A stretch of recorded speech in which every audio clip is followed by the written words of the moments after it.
Yeah, it's rich in bunly goodness. Do you remember when you lost your passion for this work? I invited another friend. I hope that's okay.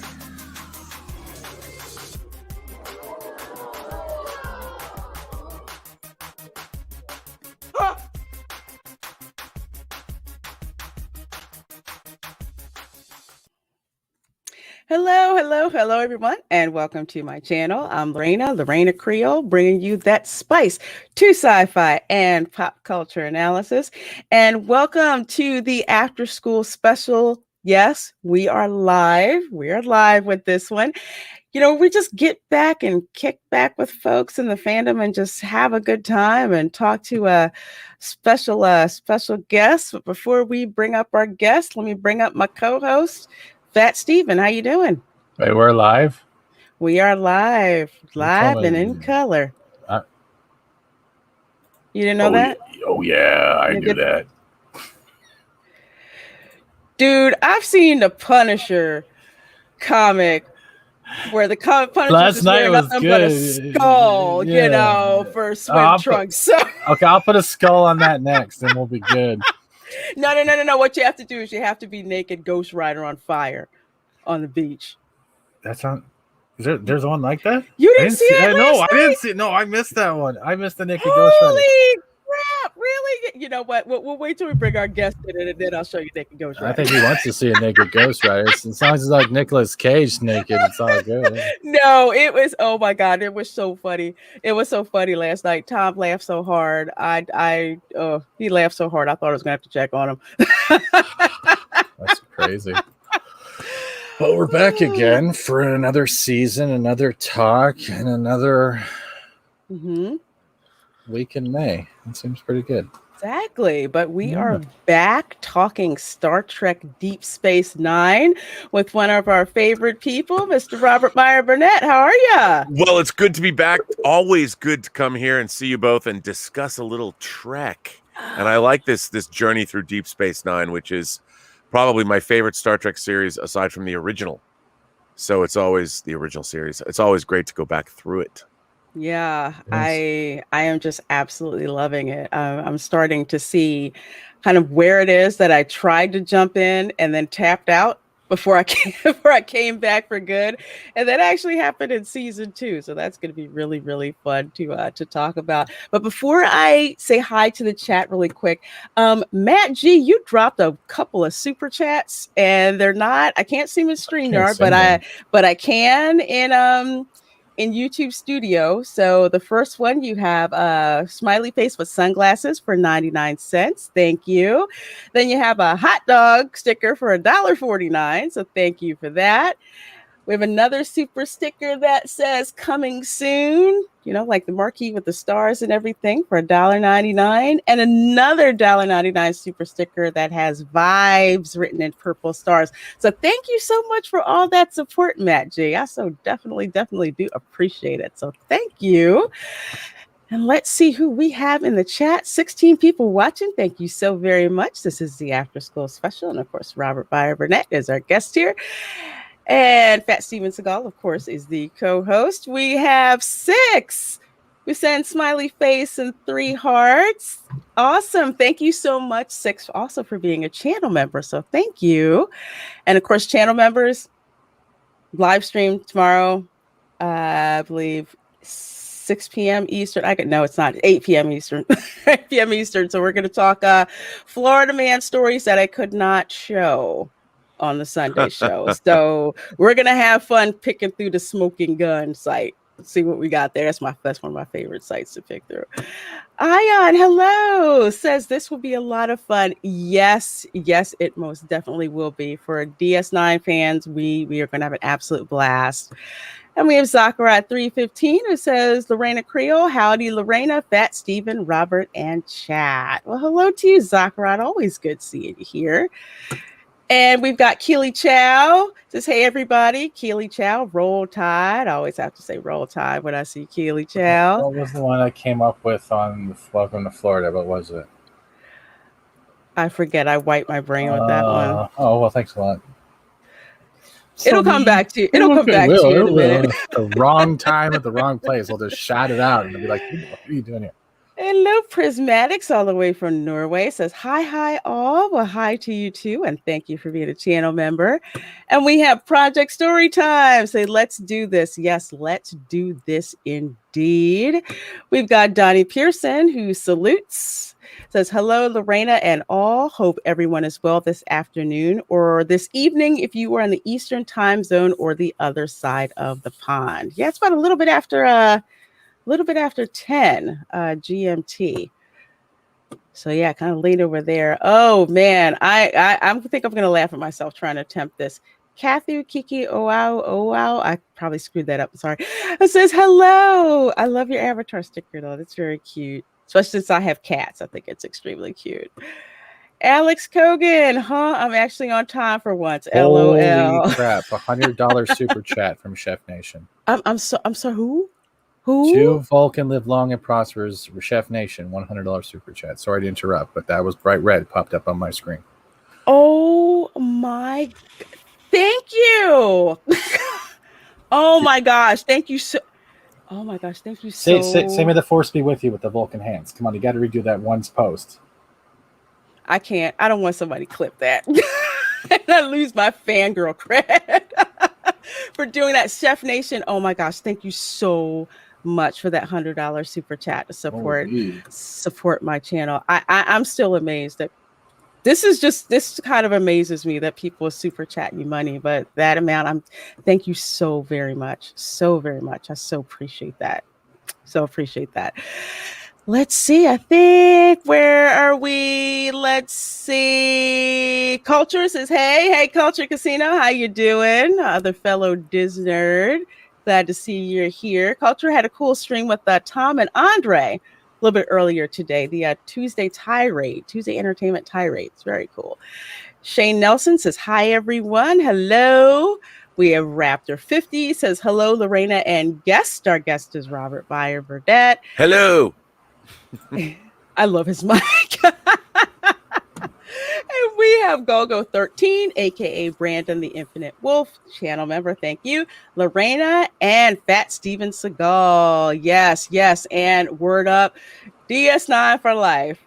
Absolutely, man. And Krusty Moko says, hey, y'all. Well, hello to you. I don't think I've seen you in here before, so welcome. And I think we have Joshua Gonzalez. And I give it 30 minutes before we go disco bashing. Nah. We don't talk. Disco was something that should not have happened, but did. That's why. I gotta say one thing that's pretty cool though. Like I'm covering Babylon 5 like on Mondays, and then we're doing DS9 now, and it's so cool seeing 2 different space stations with 2 different types of interactions, but they have so many similarities in the way they interact with alien races. It's quite hilarious to see this. Twice the Vulcan emoji prices. Yeah, I like that. Do the double Vulcan. And let's see, I want to make sure I didn't miss anybody. Mr. Tickle Trunks. Thank you so much. Mr. Tickle Trunks is one of our amazing mods over on Midnight's Edge. My favorite, the Shiba Inu dog, going back and forth and farting hearts. Yeah. Huh. Yeah. It says floating hearts, but I say farting hearts because you don't have a good sense of humor if you can't appreciate a good fart joke. So I'm just waiting for the day I get a dog that farts hearts. I would love to see that. Just walking down the street. There. I'm pretty sure that's in a cartoon somewhere. Well, we have 29 people watching. Thank you so much. This is the After School Special, and we are talking season 2 of Star Trek Deep Space Nine. So, Robert, season 2, what's the thing that hit you the most straight out the gate? Well, Deep Space Nine, I think, was a show that every season it kind of changed its premise in a way. Like season 1, it was kind of figuring it out what it was. And season 2 was, I think 2 things really happened in season 2. They started jumping in and delving into Bajoran politics. Mm-hmm. And then also the seeds were planted for the Dominion. And beginning, I think it was rules of acquisition might have been the first time the Dominion's mentioned. and then it moves on through the second season. Then, of course, ending with something that was it's an episode in terms of cliffhangers. It's one of my favorite Star Trek cliffhangers because it begins with this sort of innocuous, annoying trip that Quark and Rom and Cisco, Jake and Captain Cisco or Commander Cisco go on, and you think, oh, it's going to be some and then it turns into something amazing, and the table is set for what will be the longest ongoing conflict we've seen documented in Star Trek history. And so also we go back into the mirror universe for the first time since the original series, and there's just a lot of great standalone. I think there's a great standalone episode in an episode called Whispers with O'Brien, and finding out he thinks like some invasion of the body snatchers thing has happened to the crew and everyone's treating him funny, but it turns out the reality is much different. And there's also a great story called Paradise, I think, about this cult leader, that lives on this planet, and Cisco's defiance of this cult leader that, in a way it was a precursor to other, like, I love when fantasy stories deal with zealots, like the High Sparrow in Game of Thrones, and there was a little bit of that in Deep Space Nine. So I think, and then of course they introduced the Maquis. There's a great 2-part episode of the Maquis. So season 2 of Deep Space Nine, it does a lot of stuff, and as far as mythology building, world building, and it begins with an amazing 3-parter about Bajor and an attempted coup and Kai Wynn and all the internal politics and squabbling. And they'd never done a 3-part episode of Star Trek before, and then this is, I mean, you could say that Best of Both Worlds 1 and 2 and Family was like, but they were different. I mean, they spanned 2 different seasons, whereas this was designed to come out of the gate for those people who might not have caught on, because, Deep Space Nine didn't exactly set the world on fire with its ratings. No. So I think that opening with a 3-parter was pretty audacious, and you have people like Frank Langella showing up in it, and what a way to start. It was awesome seeing him, because I know for me what had happened was, hey Thomas, what had happened was I had tried to get into Deep Space Nine, and the first episode that I saw was Second Sight. I kind of tapped out after that one. It just didn't go well. It was like I could see what they were going for, but it didn't grab me. So I tapped out and didn't get into Deep Space Nine until season 3. And I forget the episode about the Bell riots. That was the one that Past Tense Part 1 and 2. Past Tense 1 and 2. So I saw that and said, okay, I need to go back. So I went and binged on season 1. And then going back at season 2, I remembered that it was a 3-parter. I had never seen that before. Yeah. Which was just so intriguing. And it's great because they really in season 1, there's good episodes of Deep Space Nine, as we talked about, but it was still, very episodic, and they really, they were trying to find their own identity, and they were kind of just telling sort of warmed over Star Trek episodes that we were already sort of familiar with. And then we got episodes like Move Along Home. Yeesh. Yeah. But this, there's a lot of really ambitious storytelling beginning to take shape in season 2 of Deep Space Nine, and really it pointing the way where the series was going to go in the future. And I think it's pretty exciting. And they do things like, even the Ferengi, they would do Ferengi episodes, of course, that would be a staple. There's a couple of really great Ferengi episodes, and like I mentioned, I mentioned before, Rules of Acquisition, which is the first time the Dominion is mentioned. I like that episode, and I really I think one of the things that Deep Space Nine did really well was rehabilitate the Ferengi, that from Next Generation, man, they were just not great from the first time you saw them. To me, it was a complete misfire.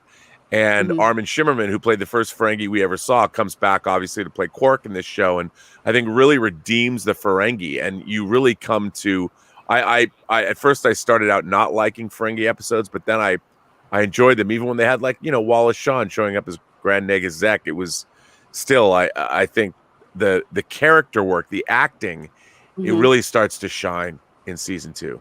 It really does. I like how when you mentioned the Ferengi, because in Thomas, actually, I'm gonna get to this question in a minute. The Ferengi were kind of like a caricature Yeah. in TNG, Yeah. and you didn't really take them seriously. But in Deep Space Nine, they really started to delve into Ferengi culture. And you start to see why they are, the way that they are, and you actually start to have respect for how they do things and things that they hold dear. And the one thing about how they treat women, so when they found out that Pell was a woman, she was a female with clothes. But it was just like you're just like, well, that's so ridiculous because she's so smart. Yeah. I mean, there was stuff like I don't know how that would fly in today's culture, that all the Ferengi women are basically not only barefoot and pregnant in the kitchen, but naked too. Yeah, I don't. Yeah. That's what I thought when I saw them. Like, that would not fly. Thomas, do you have to watch all the Star Trek series to understand what's going on? I don't think. Depends on what it is. I would say with Deep Space Nine, you really don't. What Deep Space Nine seems to do really well, this is just my opinion, is to pull enough elements from TNG, but you don't really have to go back and watch that episode. If you see it, you'll think, okay, well, maybe I need to go back and find out where that's from. But they do a very good job of catching you up very quickly and weaving it into the story. I'm sorry, Jessica. That's okay. If you want to actually delve in, your best bet is to go for the two-parter when Picard was taken by the Borg, and do that two-parter. And from there, you go into the first episode of DS9, because not only will it give you the follow-up of what happened and the after effects attaching the characters that you're eventually going to meet, but it will also have an interaction with the characters that are the head characters of those 2 episodes. So that's a good way of having making like a mini TV movie to another series, like the way the B5 did with their pilot, and it's the same type of kind of feel. That's the way I look at it. But go from that, because it's not only a great battle and a great seeing of humanity lost in a character and regained. It shows what happened during that battle and how much it's affected other people from one person's point of view and the loss that it caused. Yeah, no, I agree. I mean, like you said, you don't really need to know anything about Star Trek. The problem with Deep Space Nine, the first season, is, if I could describe it with one word, it would be it's a little bland. It's just bland. And I would say I think there's 22 episodes in the first season, maybe. There's 20 episodes in the first season of Deep Space Nine, and I think 19. Maybe 8 to 10 of them are worth watching. Like, you could only have to watch 10 of the episodes in the first season and really be up to speed. And that's what I think the problem with Star Trek is there's a lot of filler. That modern Star Trek is, you have to get through a lot of filler in the beginning, because they're still trying to figure out what these shows are going to be, and they're living in the shadow of both the original series and the Next Generation. But what I like about this so much is it really starts to define itself, and it becomes very different. It's very different than the Next Generation, and the character dynamics are different. And as they introduce more and more characters, more secondary characters that come and go from the show, that the acting is great, and it becomes very engrossing, especially if you know what episodes to watch. It's really great. Like, if you can skip the wheat and the chaff in the first 3 seasons and then get to Where the Warrior in season 4, then you're really off to the races. But some people want to be completists, and I'm like, I'm an advocate of that. But on the other hand, with Deep Space Nine, I think you have a better experience. I mean, people have written, like, there's a here, I'm gonna find it. There's a Mashable. Yeah, Mashable has a great list of the Deep Space Nine condensed, how to watch the most story-driven Trek. And it's, I'll put it into the cool. It's a great way to watch the show. I mean, I know people are just like, well, Rob, are you advocating not watching every episode? I'm not here. I'll put that in the private chat so you can maybe share the link. Okay, cool. Yes. But I think it's a pretty legit list of Deep Space Nine episodes. Now that I'm looking at the first season, I think it's really good. But when you get further and further, like by the time you get, I think season 6 of Deep Space Nine is the best modern full season of Trek. But starting with season 4, I wouldn't miss anything. Yeah, I'd have to agree because season 1, season 2, I went back and mostly the ones that I like, it's the 3-part opener and the Maquis 2-parter. Yeah. That one just had me riveted. Another one I think was Sanctuary. It was just kind of interesting to see, the universal translator malfunction, and they're trying to figure out how to talk to these people, and then you realize that these people, their home world actually is Bajor, and that kind of that strife that happened. And then of course the last episode, the season ender. This is really cool. So yeah, I mean the Jem'Hadar, it's so surprising because you've never seen, I mean, even though the Borg are the Borg, they're like villains, and they're more like they changed them. When you first met the Borg, there was no Borg Queen. I always felt like it was a cautionary tale about some kind of AI running amok, and the society that maybe they were trying to become transhuman. It got out of hand, and the entire society was assimilated, and this was the result. And it was a horrible, kind of like the Doomsday Machine in the original series, that this was the result of something terrible happening, and an entire system, a whole planet succumbed, and then they started taking over other planets. But with the Jem'Hadar, it was such because you don't know what's going on. You meet a Vorta, the first Vorta we meet, and you think she's an ally, and then she turns out she's like, nope, I'm just here on a reconnaissance gathering mission. Trick you. And then they take out a Galaxy class starship, and everybody dies. You're like, oh my God. And it even more so than say the Borg, to know that you have an enemy in your midst that really wants to do damage to you, and they mean business.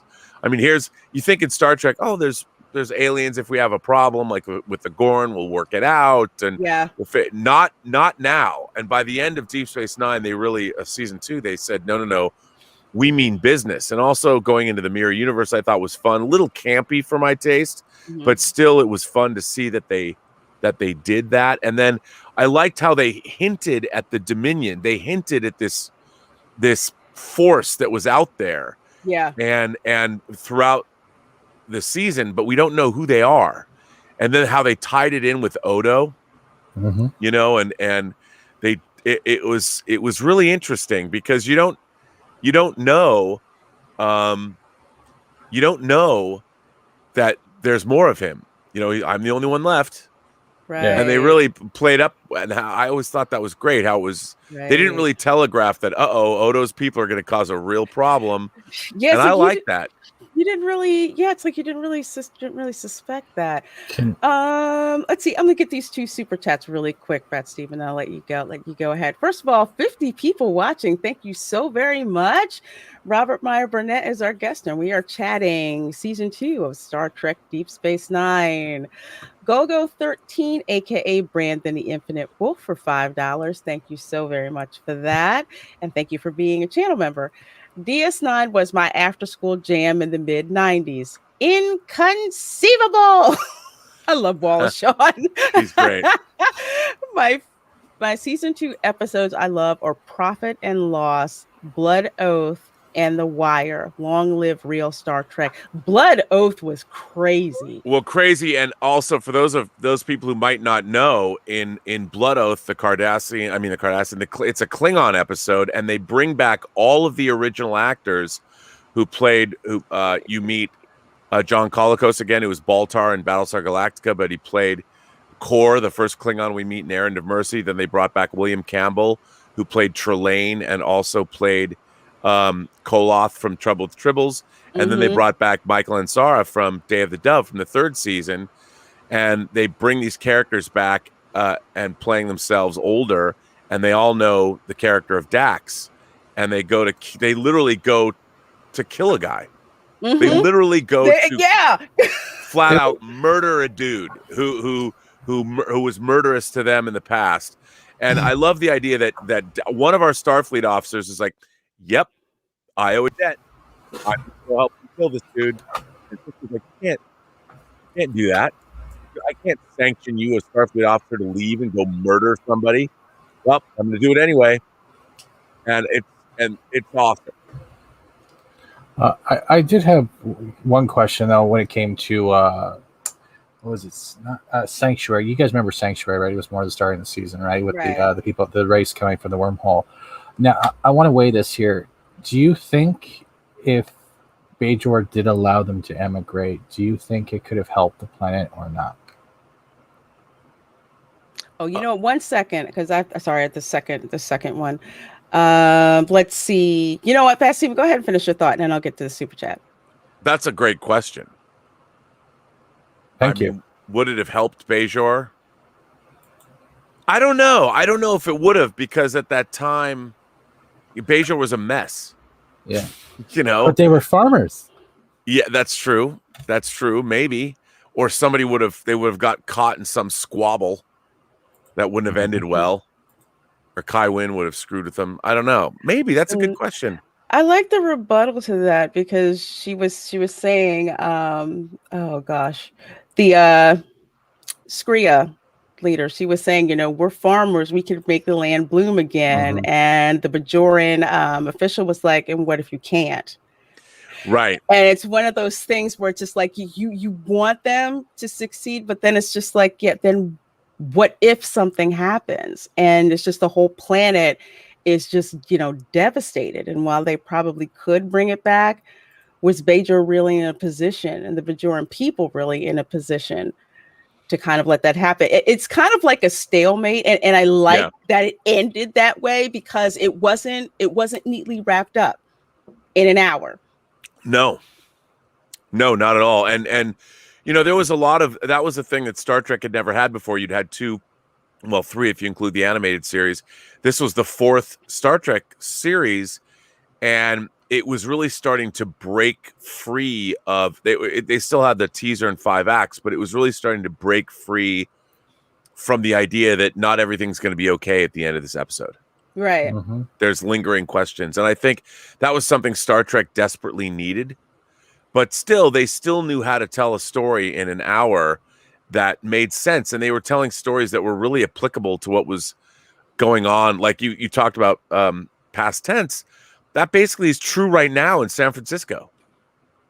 You know, they've got places. Yep, you can camp in City Hall. I mean, they haven't thrown them into one little, I don't know, 6-block radius or something. But we have this incredible homeless problem, and I think that episode takes place in like 2022, maybe, when the Bell riots happen. We're a year away. Look, yeah. Wow. Mm-hmm. You know what? Yeah, I think you're right, because I think somebody did say that. They said that about the date of the Bell riots. So that's it's like coming up. We should celebrate the Bell riots, because they've basically come true. Yeah, absolutely. Dash D's for $5 Canadian. Thank you so very much for supporting my channel. I may be off, but I had a hard time sympathizing with Bajor and the Resistance. Did I miss something? You want to answer that, Robert? I'll let you go. You're the guest. I don't know. I don't think you did at all, because they're, you know, these are angry. They're angry people. They've been occupied for a long time. They were slave labor. There was atrocities committed against them, and like Kira, you know, I used to call Kira the angry monkey. Like she'd fling around poo at everybody if she could. And the Bajorans, there's a lot of anger there, and righteous anger. Mm-hmm. And yet they, you know, if you're dealing with revolutionaries, they're not always easy to like. But, you know, one of the things I love about the character of Kira is she is angry and she is kind of bitchy. But over the course of the show, you really get to like her and respect her. And she's somebody that is abrasive at first, but you do kind of come to admire her. And I kind of like that. I mean, again, that went against type. And Julian Bashir's kind of, as we talked about last time, kind of annoying, and you Mhm. really come to like him. And I think that I think that it by design, it is hard to like them, and I think that worked for the show actually. See, but are we also, because we can also come from the pretense if we remember if they're also TNG watchers, because we had to deal with Rolaren, and that also could give a different bias in how you look at Bajor when it gets to DS9. She was an angry monkey too. But she also got in the bed sheets with Riker, I believe, as well. I think it was different for her because she was in Starfleet. Right, that's true. So she still had that edge, but she knew how to make it work for her. So I think that's kind of like why she was used to being in the structure. And Kira's more like, we don't need the Federation. I don't know why you're here, but we're stuck with you. So we'll just have to deal with each other. So she was just much more, I don't care if you like me or not. And eventually that slowly starts to wear off as we do start to like her more, because we start to peer more into her character when you see the things that she's adamant about. Even with the episode, The Maquis, I couldn't believe the discussion that they were having. And Kira's like trying to tell Cisco, do you know what it is for these people living under, the Cardassians? And Cisco's like, go, they have to respect the treaty and all that. And I'm just like, I can't believe I'm hearing this conversation. And I'm like, I can't believe I'm siding with Kira on this. And how come Cisco can't see that? And I'm just like, I see what you did there, writers. I see what you did with that.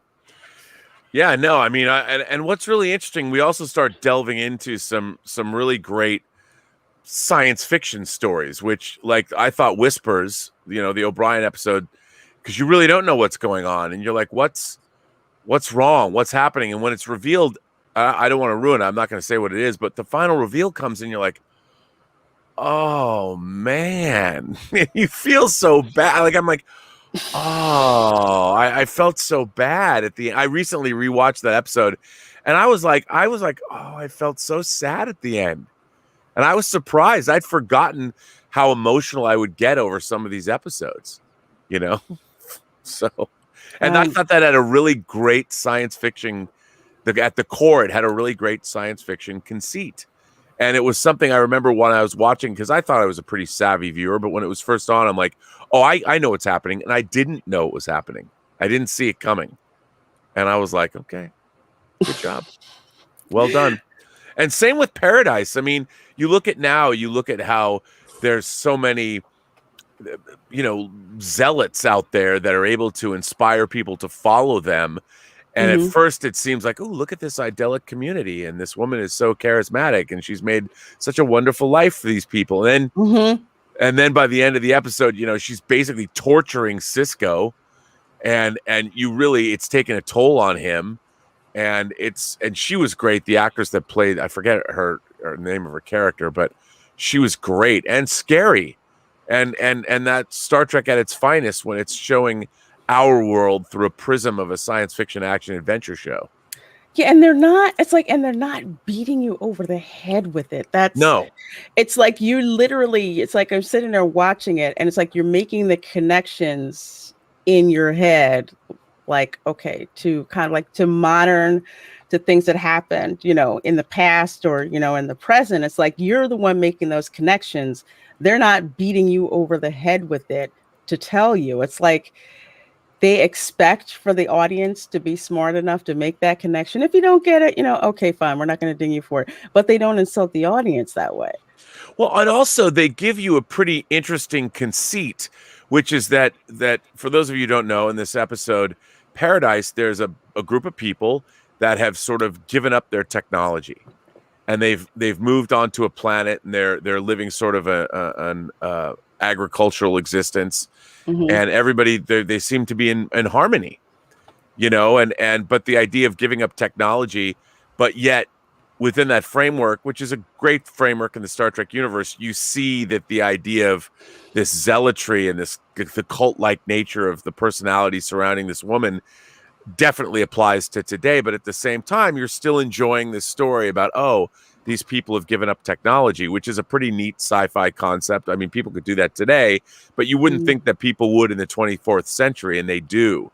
So it becomes a good science fiction Star Trek story. But did they actually give up technology? Because the cult leader, if we're going to call her that in general, literally was using technology to lie to them and had it buried if we're going to go down that road. So technically, they didn't. They were forced to give up technology. She was still using it to maintain control over them. So was it actually a paradise or a delusional state of grandeur? Well, that's what it was, a delusional state of grandeur. And, it's like a guy like David Koresh. He preaches a great game, and he's like, hello, you three young things over there. Why don't you come share my bed with me? These guys, and you so often, these charismatic cult leaders, they just do it. Or like Nexium, the Nexium cult. People get into this, and everybody's looking for a sense of belonging. In the modern age, so many people have been left high and dry and have no sense of belonging anywhere, and they find these places that take them in, and usually it's the leaders that are abusing the privilege. They're saying one thing and doing another, and that's what I really liked about this. It's a great revelation in that episode that this bitch has been using technology the whole time, like, and turning her into a great villain in the process. Because that's the illusion. It's like, pay no attention to the man behind the curtain. It's like, from the outside looking in, it's all idyllic. We worship this one person. This one person helps keep us in harmony, all of that, until you realize, what's under the mat. Exactly what's on there. It's like, really? It's like, man, that was actually pretty cool. I did like that reveal, though. I think I gasped when I saw it. I freaking love that. Yeah, no, it's really good, and again, these are fascinating stories.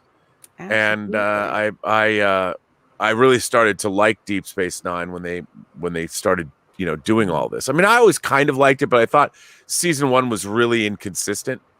And I think a lot of season 1 is unfortunately kind of disposable, but this season really, really steps up the game, and they start doing some really interesting things. It really does. So E. Clay Thomason for $5. Thank you so very much. Garrick is one of the greatest characters ever written. All of my stories have been true, especially the lies. I loved Garrick. Garrick was one shady dude. And I'm forgetting the episode. Maybe it was was it Kardashians? Yeah. The one where the boy, he was a Kardashian boy, and the Bajorans had adopted him, and they're going to get this information. Bashir's there with Garrick, and Garrick's like pinging him. No, this is not by coincidence. And it's just like, this dude is really, really something else. He seems to know things that not other people know, and how to observe what people do with certain information. Garrick, I love Garrick. He was so complex. Almost never knew what side he was on. The best part about let's say Garrick, or at least in this episode in general, when it came to war orphans, is that they're relatable today with how we look at our politicians and how they try to control narratives, try to control stories with fear, or people who can't defend themselves, like in this case, children, orphans, ones that were left behind. And you can apply it to yourself today because it's the same type of tactics. They delivered this like years in advance, and yet we're seeing it now more prominently. So it hits you on a level of both reality and in the escapism, because you can see that no matter how far in the future, we still have the same problems, but on a different aspect, on a different planet. Yeah. Absolutely, Mr. Londell's Groovy Muties. That was the beauty of Star Trek stories. They refuse to insult the intelligence of their audience. Yeah, I mean, I think that's absolutely true. And I think that's been true of Star Trek all along, up until recently. How long did that take? I don't mean to bash. 41 minutes? Clown track. But I try not to acknowledge that. I just think it's so interesting. Like, I find it fascinating when you go back and you watch episodes like this, and then to watch modern Star Trek, and you're like, have you writers, like, where did you think this story was good? When you can go back and you can look at any episode of Star Trek for the most part and see how a decent story, a Star Trek story, is told. Exactly. And it's fascinating to me. It just is. I can't. Oh Lord, Picard broke me. Mr. Tickle Trucks for 10 Canadian dollars. Thank you so very much. A personal fave of mine is the alternate because we get insight into Odo's past after 1.5 seasons of him being very private. He gets to understand his father figure and find a little belonging. Oh, it's great. Yeah, and again, there's a lot of foundation being laid in that episode. You know, because we still have no indication really. I mean, that's not true. We had a certain indication, but that where it's all going, the idea of the changelings and where they're going, and they're kind of setting up the whole reason for the conflict in an episode like The Alternate. And it's good stuff. It is. Absolutely. I really like that. Yeah. Odo just had like this issue with like having a father, and he's like, he so prides himself on being a loner, you know, to have to come to terms, you know, with this, that was a really good episode. Get to know more about him. A tailor with secrets. Absolutely. Garrick was shady. He was a simple, humble tailor. Yeah. He played that role very well though.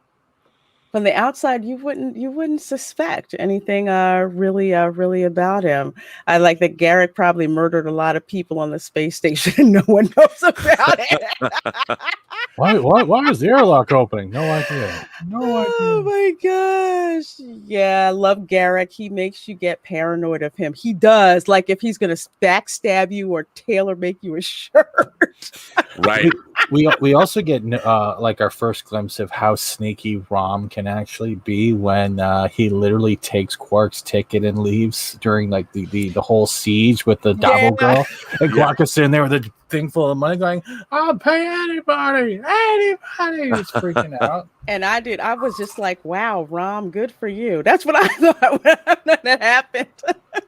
Mr. Tickle Trunks for another 2 Canadian dollars. Thank you so much. His name is actually plain, simple, Garrick. Yeah. Andy Robinson is so cool. Definitely an MVP, you know, of this show. He's definitely so good. And then he went on to write a Star Trek novel. You know? Did he? Yeah. Yeah, he went on to write a Star Trek novel. So yeah, he's a great talent. Yeah, he really is. I remember meeting him at a convention and he was so cool. He was so cool. Mags, thank you so very much, my dear, for the $1.99 super sticker. It is a heart. Thank you so much, my dear. I appreciate that. All right. Yeah, I love Rom. Rom, great character, terrible baseball player. Shane Nolan wonders what novel he wrote, actually. Oh, he wrote a novel called A Stitch in Time.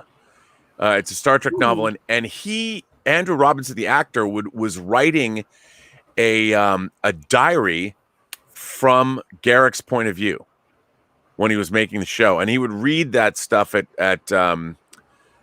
conventions, and then a Star Trek writer. Novelist suggested that he try to, I don't know, I forget the novelist who did that, but suggested that he try and get it published, and it was published, and it's a full on, it's an actual book, you know, that he wrote, and here it's there's even a Wikipedia entry about the book, so yeah, it's definitely. I don't know, on Amazon. I don't know if it's one of those Star Trek novels on Amazon that's really hard to get because it's been out of print and it hasn't been republished, but I'm not sure. Let's see. Stitch in Time is a great book. Oh, so many of you guys. I did not get to read that book, but I'll have to put that on my list of things to check out. You can get it on Kindle. They have it on Kindle for $8.99. Cool. Yeah. Okay, good. Although the mass market paperback, they're selling for $300. That's just nuts. Yes, Moogie.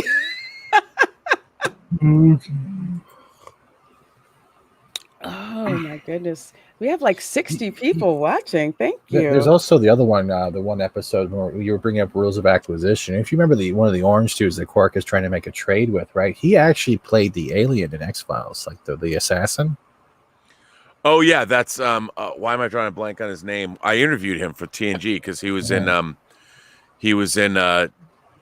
Next Generation episode too. Mm-hmm. His name's Brian. Why am I drawing a blank on his name? I can't believe I'm drawing. He looked like a very angry Oompa Loompa in chainmail. That's the way I described it. I'm gonna find out. Brian, why am I drawing a blank on his name? Brian Thompson. That's who played him. Mm-hmm. And Brian Thompson, he was even in Terminator. He's one of the Really? the gang at the beginning. I guess this guy's a couple cans short of a 6-pack. You know, in Terminator, when Arnold first arrives at the Griffith Park Observatory in the beginning of Terminator. Mm-hmm. So he had Brian Thompson's been in a lot of great stuff. So he's been in a lot of genre things. When you see him, he's got such a distinctive face.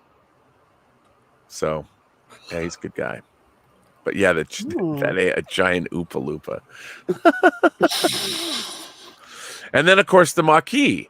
You know, when we find out about there's disputed territory that Federation colonists want their own independence, so they've formed the Maquis and are fighting for their homeland. And during this time they were obviously planting the seeds for Voyager, which was a conflict that never. What was so funny to me about that was, so within the context of Deep Space Nine and what was going on eventually with Cardassia in the show, the Maquis made a lot of sense.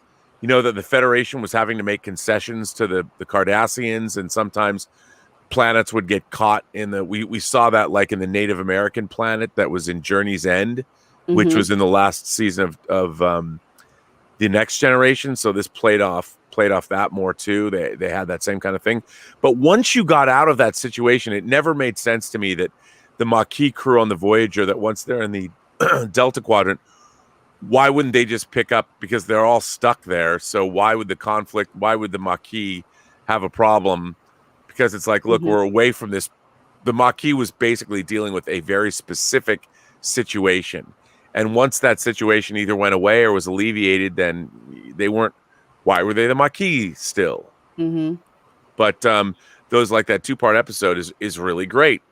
And it really starts. It talks about all kinds of different things about the political disposition of the galaxy, at least you know, as far as the Cardassians are concerned. And that was stuff Star Trek didn't deal with because it was always moving around. So you know, the Enterprise would come one place and then go somewhere else, so you didn't have to deal with the lingering effects of whatever problem was solved. And I really liked that about Deep Space Nine, that they had to deal with these situations that weren't going anywhere. If you're on Deep Space Nine, you better be dealing with this now, or you're going to be dealing with it forever. And I like that. I really did like that. I like the idea of the Maquis because it started to make the Federation not seem as squeaky clean, right? As it's portrayed, you know, and you could see that they're willing to play dirty politics just as well as, you know, as the Romulans, as the Klingons, as the Cardassians. And Sisko's like, you know, they're all comfortable, you know, they're on Earth and they don't see what it's like out here.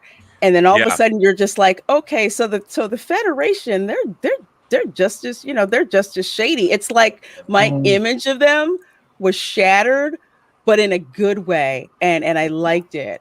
I really did. We actually got a precursor to that, and that was in TNG with Wesley meeting the Traveler for the second time when they had that native colony. Yeah, that's what I was talking about. That's Journey's End, you know, and they have to move because of the agreement they have with the Cardassians. Yeah, so feet. So that's where our first introduction. I think that's where the Maquis started.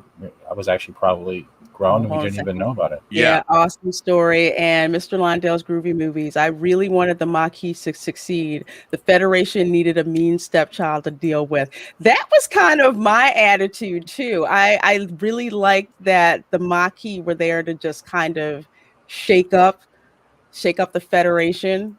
And but in a good way, because Picard did it in a crap way. That was Picard? Did we well, I I shouldn't have thought that brought was that up. old men apologizing in space. I thought that's what. No, it's old women yelling at old men apologizing in space. Oh, Justin, how you doing? Justin Proper for $10. Thank you so much, and thank you for being a channel member.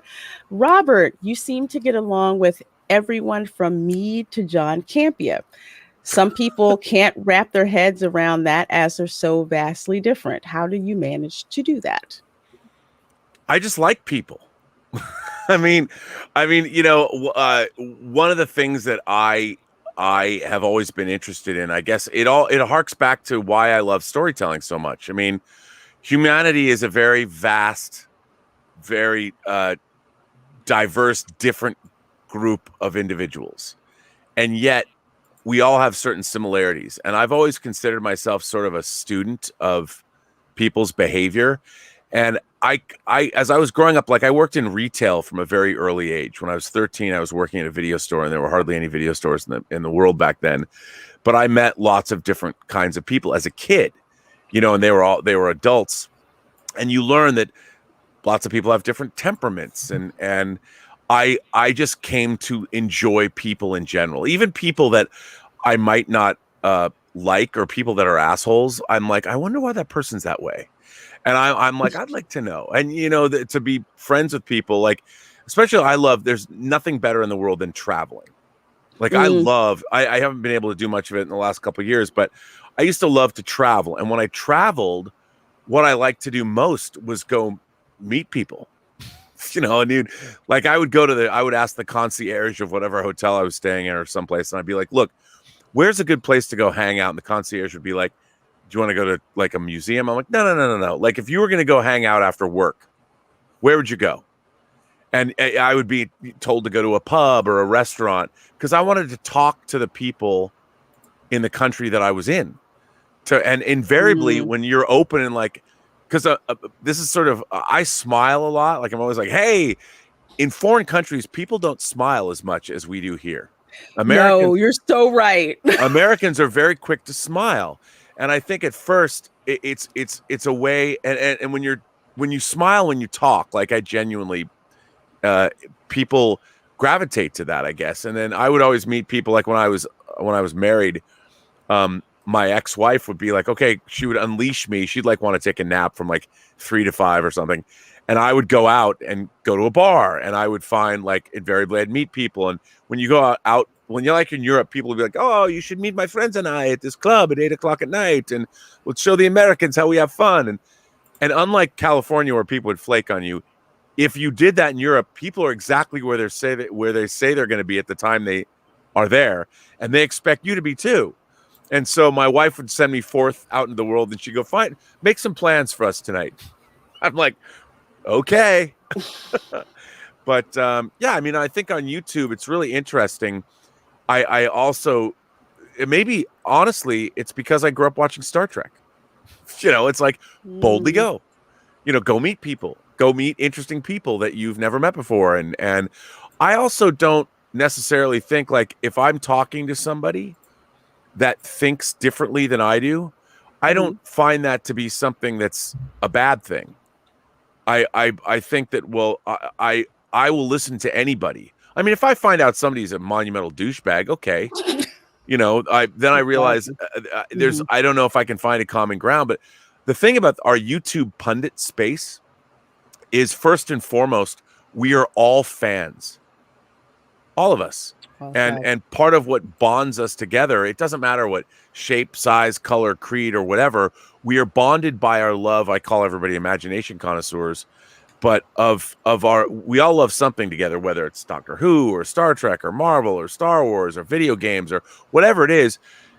Ultimately, at our core, we are people that like this stuff.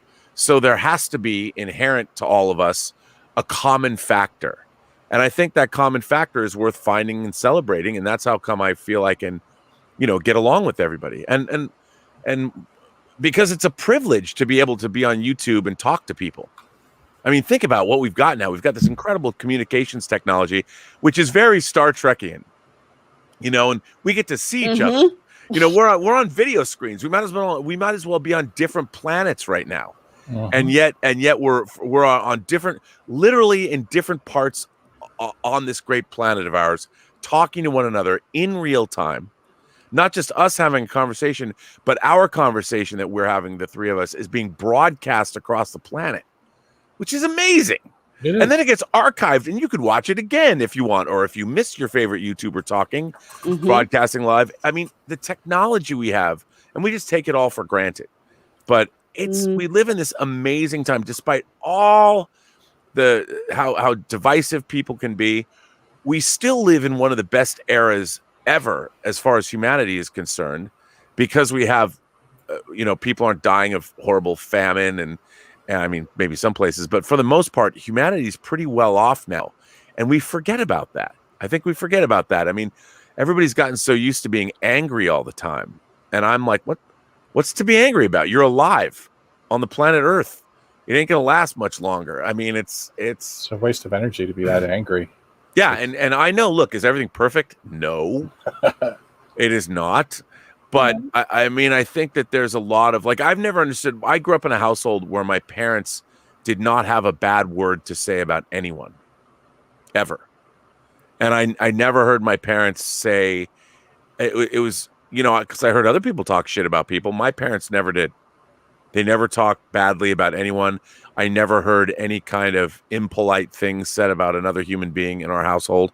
And it wasn't because my parents were particularly nice necessarily. I mean, they were, but that's just kind of the way they were. The nature, they were kind people. And my dad was the same way. My dad loved walking into a room of strangers. Loved it.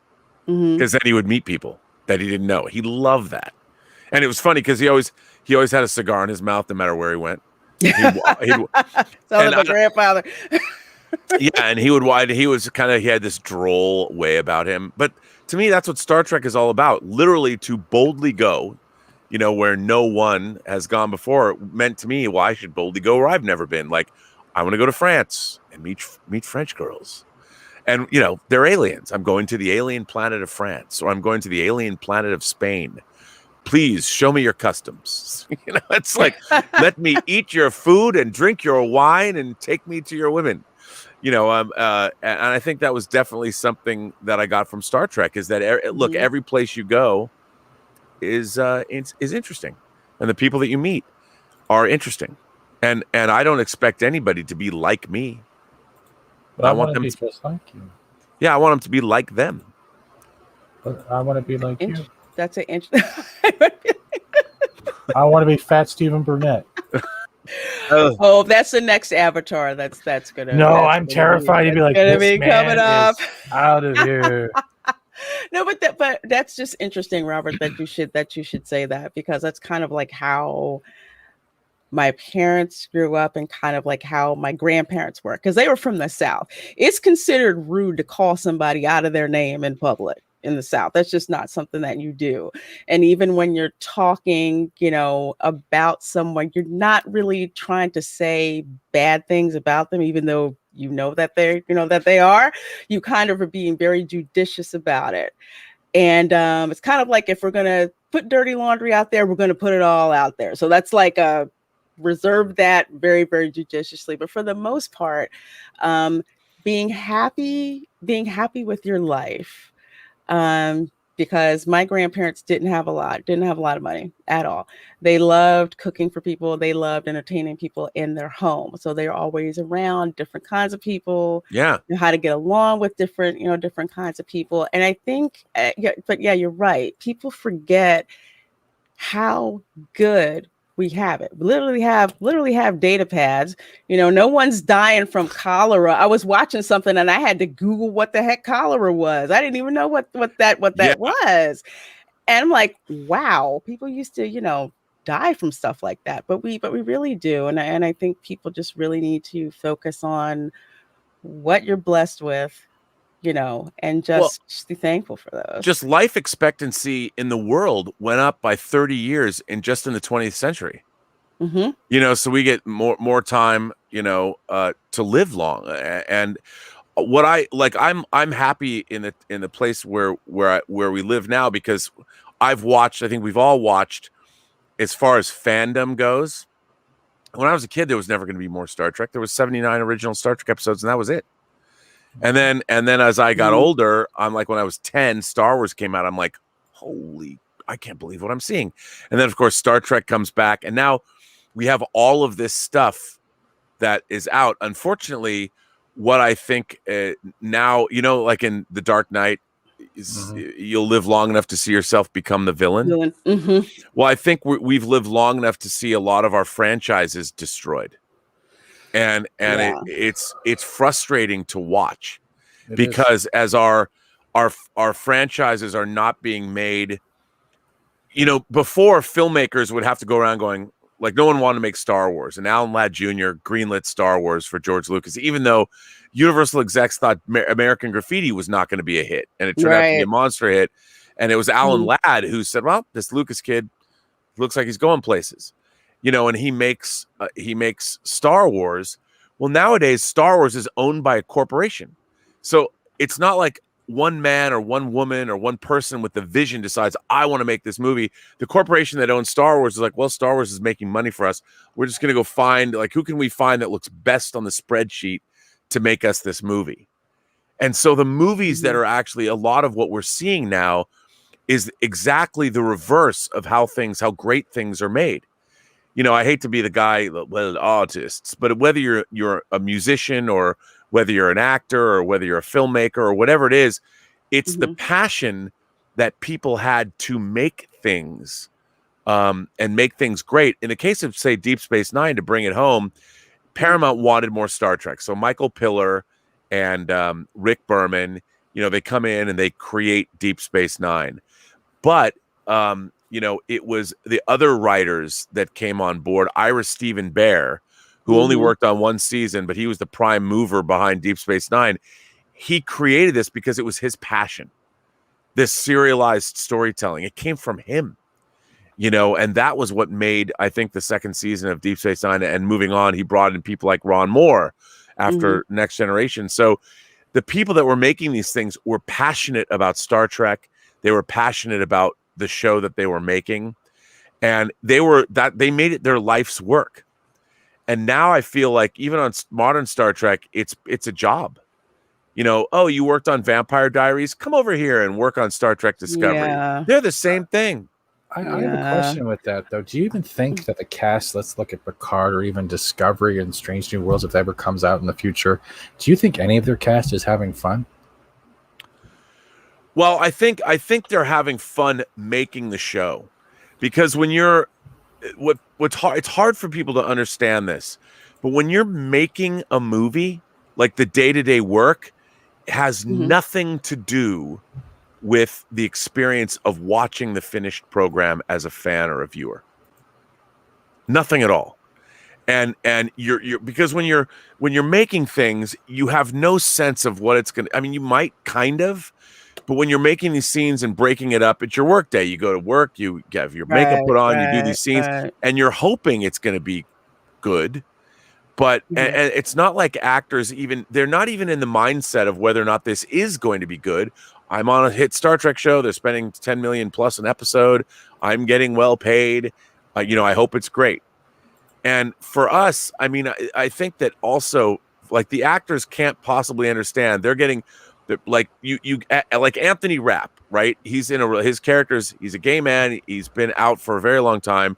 He gets to be in a science fiction show like Star Trek, where he's shown as being in a partnership, a working domestic partnership with his partner. He's in a gay relationship on a Star Trek show. For him, this is an amazing experience to have. It's like, my God, Star Trek is 55 years old this year, and look at the kind of representation that's happening on the show right now. So for him, this is a transcendent, monumental thing that he's participating in. For our viewers, we're like, okay, well, it's great that you're in a relationship, but this soap opera thing doesn't really belong in Star Trek because it's an action adventure show, but they want to show representation. But to me, the way you've always done it, the way Star Trek has always done it, is allegorically. You want to have representation. Sure, I think that there should be all kinds of different characters on Star Trek, straight, gay, alien. It's always, so why not? But give me a story where being gay can really be dealt with in an interesting manner in a sci-fi context. Right. And I would love to see that. And look, the Trill were definitely a way into that. You know, that when you have someone who's literally been the symbiote gets moved from person to person. So in the life of a symbiote, a Dax, for instance, can have been a man, could have been a woman, and had relationships with both sexes. But they've never really explored the ramifications of that. They tried to do it on Discovery, but it was god awful when they went back to the Trill homeworld in the future. It was just, oh man, it was so not good. But I think that's what Star Trek does best. But again, you can't make that the forefront of what you're trying to do. Right. You've got to tell us a great action adventure science fiction story, and like I always say, you can't put your agenda before your story or your characters. And I think Star Trek at its best, I mean, look, you have Rejoined where Dax former spouse comes back and in the body of a woman, and they're having a relationship. They're kind of picking up where they left off. The Trill don't care about gender, gender roles, male, female. It's like they're just hosts, and it's the combination. They don't care. Yeah. And while they never really, now they try and do more with that, it certainly was in Star Trek. And to me, that's how you do representation. You don't have to sit there and go, today's episode, kids, is about racism, or it's about sexism, or it's about ageism. It's about whatever ism we want today. You don't say that. It's like, nope, this episode is about so-and-so's on an alien planet and finds a society that's this way. Exactly. And that's why we like science fiction television. I mean, when you think back, Star Trek and the Twilight Zone pioneered this kind of storytelling, and Deep Space Nine gets into a lot of it. I mean, the Bajorans could be stand-ins for the Palestinians or the Israelis. We're watching that conflict continue to play out now again, over and over and over for decades after decade after decade. And yet it's complex. It's a complex problem, and there's no easy fix. And that's what Deep Space Nine does so well, is that it can delve into these things. And it's not like, look, what we're telling you is really about what's going on your planet right now. You must figure out a way to solve this. No, you can choose to see it or not. You can look at it as a science fiction action adventure show, or you can see the political commentary and the social commentary that is woven into the fabric of the story. And by the way, I think all great stories have these ideas. I mean, all stories are about ultimately how to be a better human being. Exactly. It's something that you can relate to. And like you were saying, with weaving it within the story, if you tell the story the right way, you don't have to worry about banging people over the head about representation or diversity or all that. It's all wrapped in there. Speaking of diversity, House Atreides for $5 Canadian. Episode 19, Blood Oath, was great to see the original big three Klingons, Kor, Kang, and Koloth, in full makeup. P.S. Great Toxic Femme last night. Caught the replay. Oh, well, thank you for catching our toxic femininity. Glad you did that. Thanks so much for the support. The Klingons are my favorite alien race on Star Trek. Second would be Vulcan, but the Klingons, I love this episode so much because it just like brought together the Klingons that I saw in reruns on original series, once I saw in the movies when I was a kid. It's like we brought the band back together. Oh yeah, again, and it kind of reminded me of like a Western where there's like this a friend got killed so and so many years ago. We're going to avenge him. We're going to bring everybody back together. We found out where this dude is. We're going to go kill him. And it's like the same thing, but it's set in science, in science fiction. Yeah. And, it's not just an action adventure story, because there's the conundrum of Dax and her conflict with Cisco about going off and even doing this. Mm-hmm. And suddenly you're now telling a Star Trek story. What are the ethics of this? If you're a Starfleet officer, are you duty bound to not do some shenanigans? Like you're literally going to go off and kill some dude? And that was also a part of the story, which adds to the nuance and the questions that I believe that all great stories, especially all great media, movies, television, they put the audience into a what if position, meaning all the great stories force the audience to ask themselves at any time, would I do that? What if I was in this situation? Would I act that way? Absolutely. And I think Absolutely. and the greatest stories put us in the protagonist's position, and we're like, Jaws, man, I ain't getting on that boat. No way would I get on that boat with Quentin, Matt Hooper, and Sheriff Brody. I'm not going. And so, but now I'm going to watch these guys go, and you're like, oh man, you shouldn't have done it. And I think that's true of all great storytelling. We always identify with the protagonist, and we're constantly asking ourselves when we watch things, would we do that? And I think that what's great about Deep Space Nine is you have this deep, not just the main principal ensemble cast, but you have this deep well of secondary characters that show up. Speaking of Klingons, I think Martok was the greatest modern Klingon. The way he was, other than Worf. I mean, Martok was and the way he's introduced in season 4, when you find out that he's been captured by the changelings and has been fighting in a pit for months along with Dr. Bashir. I mean, that was mind-blowing that Star Trek would set up. Like, you mean the Bashir we've been watching since the beginning of the season is a changeling? I mean, that was great stuff. And meeting him with his eye patch, like he'd already lost an eye. It was great. it was oh my gosh, it was freaking awesome. And we have Polly Latino Slant for $5. Hola, Reina. R&B is a treasure and one of those hombres that you can't wait to hang out with again and again. That's right. Vatos locos siempre. Vatos locos siempre. Yes. Paulie's great too. I feel the same way about him. We're going to stream tomorrow night. And cool. Yeah, I feel the same way about Paulie too. I mean, hanging out with him, I'm looking forward to actually seeing him in person. I went to a movie last night with John Campea. I hadn't seen John Campea and my friend Cliff Stevenson in a year because of lockdown. We see each other, we stream all the time, but I hadn't seen him.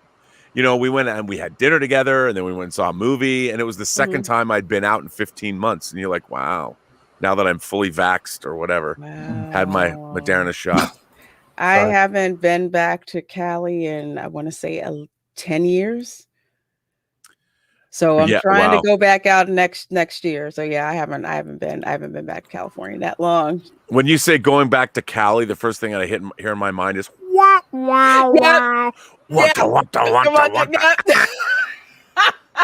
Absolutely. That's still one of the greatest music videos of all time. Oh yeah.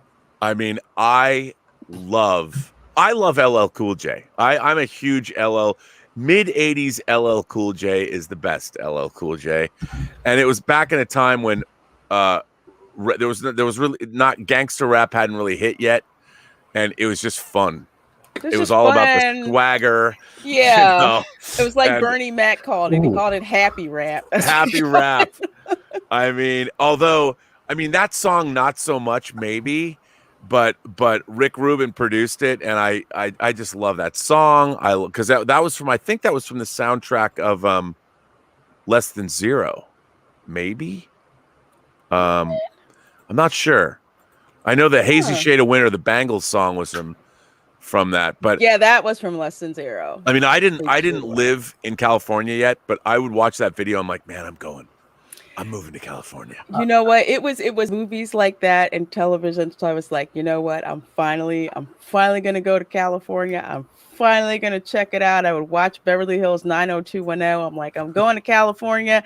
Then I finally get a job in California. And within like 6 months, I'm like, I really don't know if I can deal with freaking being out here. I got tired of calling my parents and saying, okay, before you see this on television, this is what really happened. Yeah. I had a question that was kind of like outside the box, but kind of inside the box at the same time. Robert, did you have a good birthday? I did. That's right. You did have a birthday. Did you like the dancing girls in the video? Did you like No, the video? you know what we did? I went out with my girlfriend Elizabeth, and we went out for the first time. I hadn't been in Hollywood. I went and saw the first movie in a theater I'd seen in 15 months. Nice. I went and saw Army of the Dead, and which How'd you like that? I did not. He had that face. And I was looking very forward to it. Oh. Yeah. Wow. Yeah. Okay. Yeah, the two movies I saw, and then the movie I saw last night. You know, I'm under embargo. Let's just say it left something to be desired. Did you on like every level? What about? Okay. Oh, wait a minute, Fat Steven. There's something I got to show you, but you got to promise not to freak out. You okay? Okay. Promise, right? Promise not to freak out. Promise not to freak out. Yeah, I already saw that, and I'm trying to get the timestamp. I had it in the background, pause near the end, because I'm not going to go to my YouTube channel and look, because that's terrifying right now. I love Gary right now, because I did the oh, you got you've seen Az's War Cry, correct? Yes. So you saw the video here. I put in there the share for you in case you saw. I freaking love this. War Cry cam.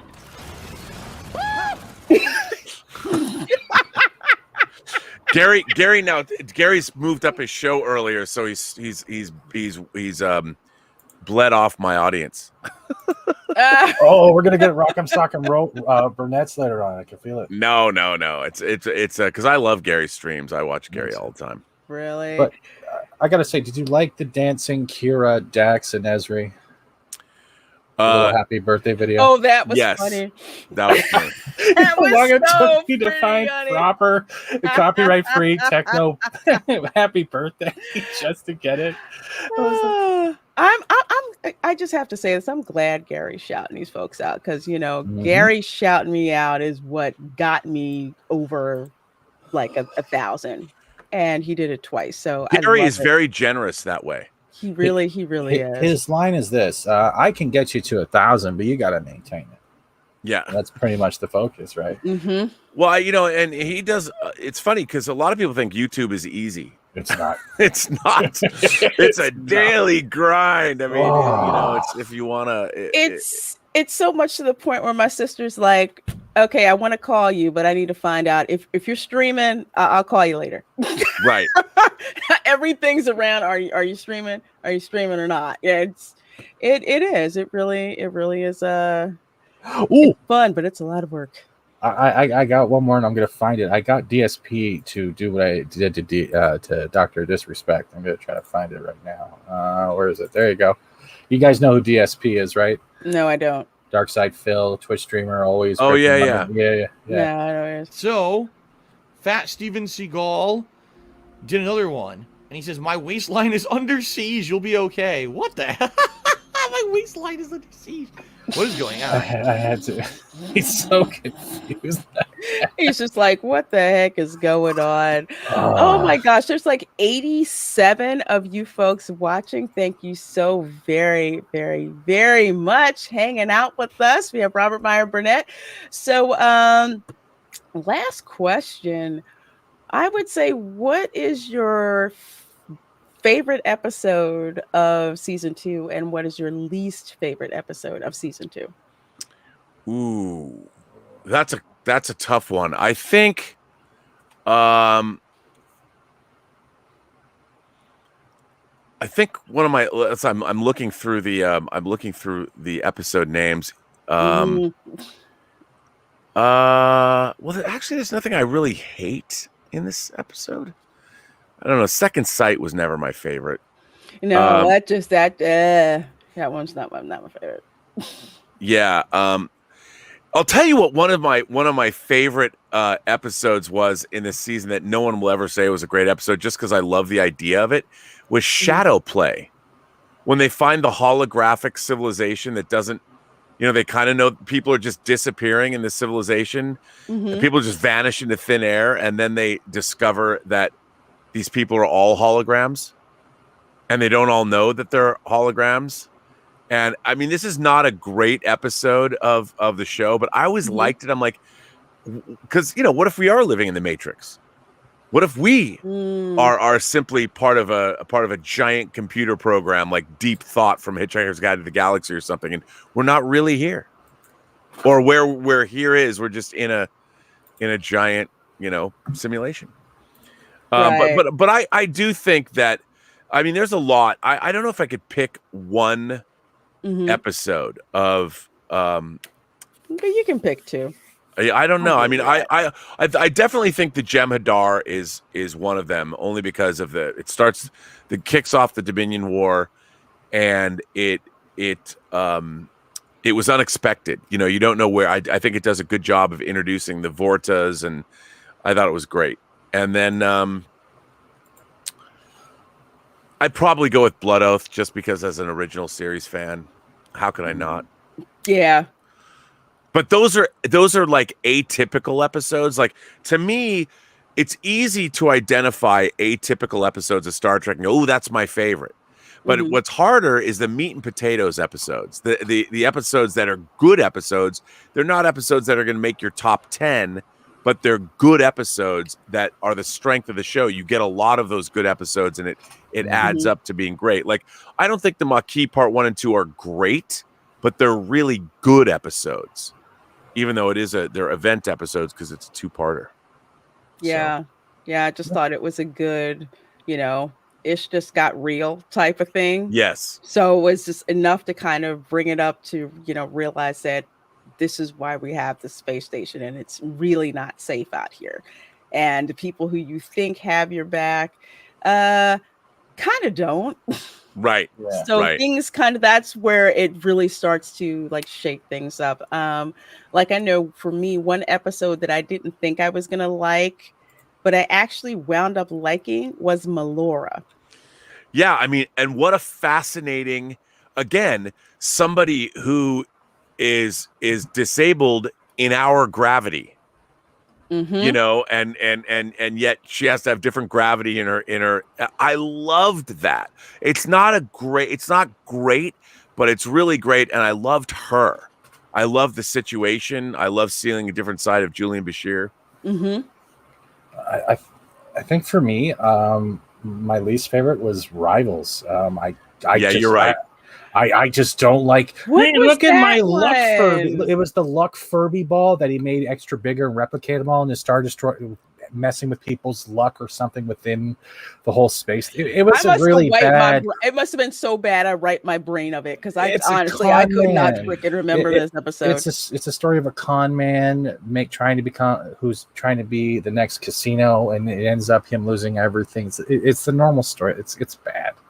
It bored me. I was like, oh, I remember this, but as soon as I saw the ball, I thought, like, skip.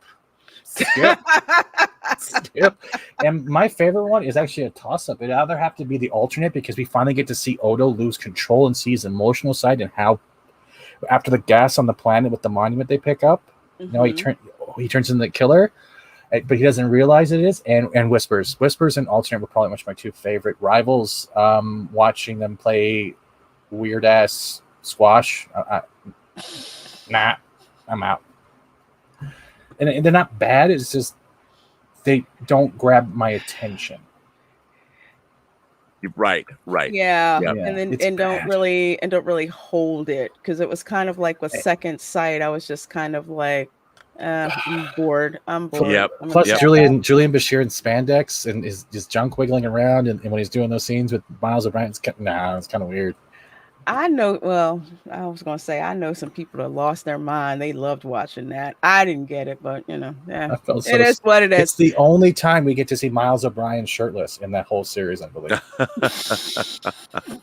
What? I pick up on these things. I have to laugh, because I keep forgetting all of these actors I have met on set. So I've met Kyle Amini, and it was pretty much, excuse me, I'm trying to get to the coffee over there.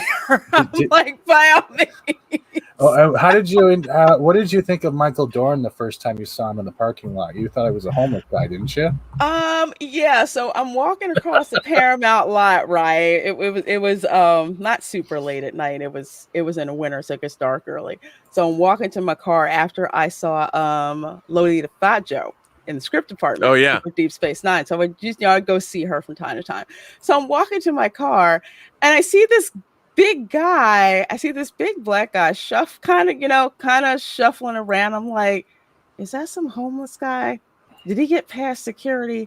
I profile everybody. I'm honest about that. I do for my personal safety. So toxic. So I know, right? And I'm just like, who is this guy shuffling around? Who the heck is that?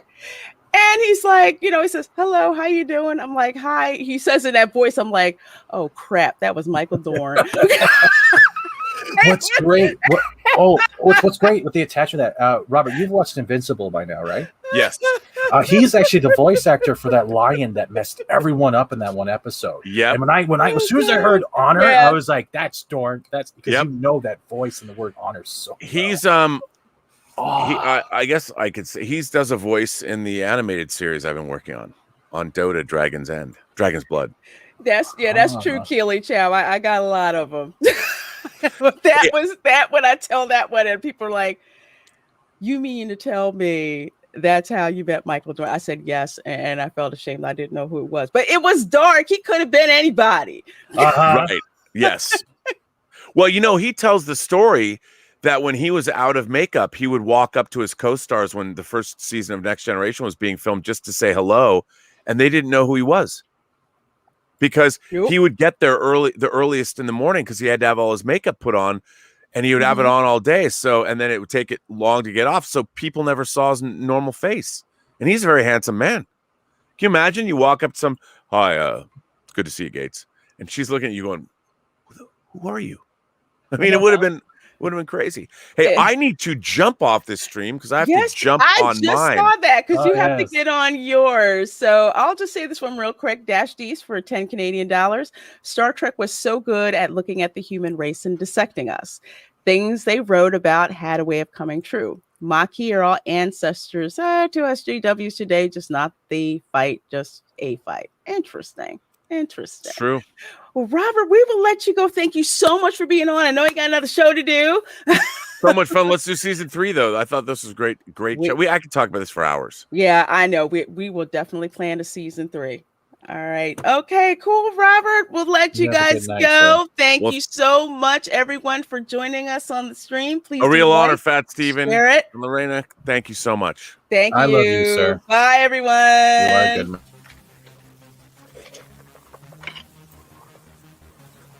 We are not affiliated with any association thinking Michael Dorn is this or that. We respect him as Worf. Y'all have a nice day. True Lorena Hollywood Stories. We'll be back next week.